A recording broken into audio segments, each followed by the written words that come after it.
السلام علیکم ورحمۃ اللہ وبرکاتہ. الحمدللہ رب العالمین والصلاة والسلام علی رسولہ الکریم. اما بعد فاعوذ باللہ من الشیطان الرجیم. بسم اللہ الرحمن الرحیم. رب اشرح لی صدری ویسر لی امری واحلل عقدۃ من لسانی یفقہوا قولی. آؤ قرآن سیکھیں آسان طریقے سے. میں شیخ محمد زید جامعہ دارالسلام کا طالب علم اس بات کی مکمل کوشش کروں گا کہ آپ کے کم وقت میں آسان طریقے سے قرآن سکھاؤں. تو میرا ساتھ دیں اور رب سے دعا کریں اللہ ہمارے لیے آسانی فرمائے، آمین. آج کا ہمارا 10واں سبق ہوگا جزم کے متعلق. جزم کا دوسرا نام ہے سکون. سکون، اب ہم سکون کا لفظ تو بہت سنتے رہتے ہیں کہ ہماری زندگی میں سکون بہت ضروری ہے. تو قرآن میں اور عربی لغت میں جزم کی بہت ضرورت ہے، سکون کی بہت ضرورت ہے.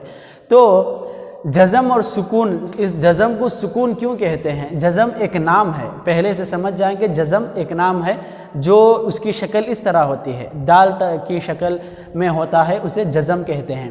اسے اور ایک لفظ دیا گیا ہے سکون، اسے سمجھانے کے لیے.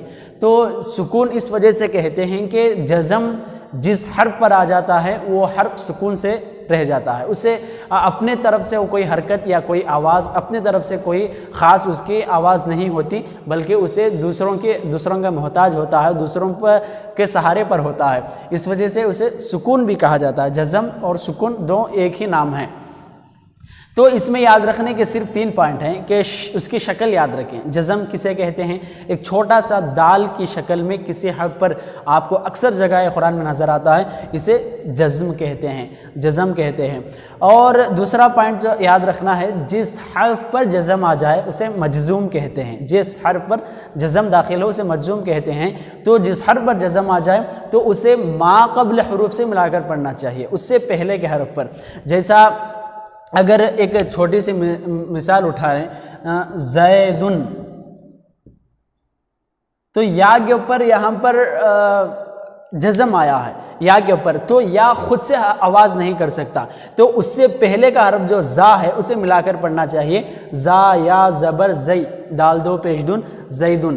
تو اس طرح ہر لفظ جہاں پر جزم داخل ہو جائے تو وہ حرف خود سے کچھ حرکت نہیں کر سکتا، بلکہ اس سے ماقبل والی جو بھی حرفوں سے ملا کر پڑھنا چاہیے. اگر اس سے پہلے زبر ہو تو زبر کی آواز سے، اس سے پہلے زیر ہو تو زیر کی آواز سے، اس سے پہلے پیش آئے تو پیش کی آواز سے پڑھنا چاہیے. تو تیسرا پوائنٹ جو یاد رکھنا ہے، حروف جزم تو نہیں کہہ سکتے، حروف قلقلہ ہیں. حروف قلقلہ 5 ہیں، وہ حروف قلقلہ یاد رکھنا چاہیے. تو حروف قلقلہ جزم سے کیا تعلق رکھتا ہے؟ تو آپ کو میں صرف 2 پوائنٹیں بتاؤں گا. الف سے لے کر یا تک جو 30 عربی کا الفابیٹس ہیں، الف سے لے کر یا تک، الف سے لے کر یا تک تمام حروف پر جزم داخل ہو سکتا ہے. تمام حروف کو ہم اس سے پہلے والے حرف سے ملا کر پڑھنا چاہیے. حروف قلقلہ، دوسرا پوائنٹ یہ ہے کہ حروف قلقلہ جو یہ 5 حروف ہیں، جو ہمارے 30 حروف میں سے یہ 5 حروف ہیں، ان کو تھوڑا الگ پڑھنا چاہیے، بس اتنا ہی ڈیفرنس ہے. حروف قلقلہ کیوں کہتے ہیں؟ قلقلہ کیا ہے؟ قلقلہ کہتے ہیں جھٹکے کو، ایک جھٹکے کو قلقلہ کہتے ہیں. تو ان حروف پر جب جزم داخل ہو تو ان کو جھٹکے کے ساتھ پڑھنا چاہیے. تو ان کو ایک ایک کی مثال دے کر آپ کو سمجھاؤں، بہت آسانی کے ساتھ آپ سمجھ سکتے ہیں. قاف کی مثال دیں تو قرآن میں آپ کو لفظ ملے گا خلقنا. تو ہم اسے پڑھنے کا طریقہ کیا ہے کہ خا زبر خا، لام قاف زبر لق. تو یہاں پر خلخلہ کرنا چاہیے، جھٹکا دینا چاہیے. کیسا؟ لق خلق، خلقنا، خلقنا. خاف کو زبر نہیں دینا چاہیے، خلقنا نہیں، خلقنا نہیں ہے وہ، خلقنا، خلقنا، صرف جھٹکا دے کر آگے بڑھنا چاہیے. تو آگے مثال دیکھیں تو تا کوئی مثال آپ کو سورۃ البروج میں ملے گی. تو ہا یا زیر ہی تا، محیط، محیط، تا زبر تا نہیں، وہ محیط، جھٹکا دے کر پڑھنا چاہیے. اسی طرح با کی مثال لہب، سورۃ اللہب میں آپ کو یہ نام ملے گا. تو لام زبر لا، ہا با زبر ہب، لہب. تو یہاں پر با زبر با، لہبا نہیں ہے، بلکہ جھٹکا دے کر پڑھ رہے ہیں لہب. تو جیم کی مثال یجعل، یجعل. تو آپ کو اس مثال میں آسانی سے سمجھانے کی کوشش کروں. یہاں پر جیم ہے جو حروف قلقلہ میں سے جیم ہے، تو اسے قلقلہ کریں گے، جھٹکا دیں گے. یہاں پر لام ہے، لام کے اوپر بھی جزم ہے، مگر یہ لام حروف قلقلہ میں سے نہیں ہے، اس وجہ سے اسے جھٹکا نہیں دیں گے۔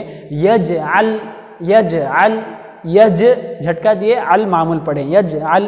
دال کی مثال دیکھیں، لام زبر لا، قاف دال زبر قد، لقد۔ تو اس طرح یہ مثالیں ہیں۔ اگر اس سے چھوڑ کر با تا، با چھوڑ کر تا تھا، جیم چھوڑ کر ہا خا، دال چھوڑ کر دال، ایسا یہ باقی کے جو حروف، یہ 5 چھوڑ کر جو 25 حروف ہیں ان کو وہیں پر رکا دینا چاہیے، وہیں پر۔ جیسا کہ تا کی مثال اٹھا لیں تو الف تا زبر ات، الف سا زبر اث، الف ہا زبر اح، الف سین زبر اس، الف فا زبر اف۔ اس طرح باقی کے 25 حروف پر جزم داخل ہو تو اسے وہیں پر رکا دینا چاہیے، ان کو جھٹکا دے کر پڑھنا چاہیے۔ اتنا ہی جزم کے متعلق، حروف قلقلہ کے متعلق بہت آسان طریقہ، بہت آسان قاعدہ ہے، اسے یاد رکھیں، اپنی طور پر مشق کرتے رہیں، اپنی کتاب میں مشق کریں۔ اللہ ہمارے لیے آسانی فرمائے اور قرآن پڑھنے کی توفیق نصیب کرے، آمین۔ اور انشاءاللہ اگلی ویڈیو میں ملاقات کرتے ہیں۔ والسلام علیکم ورحمۃ اللہ وبرکاتہ۔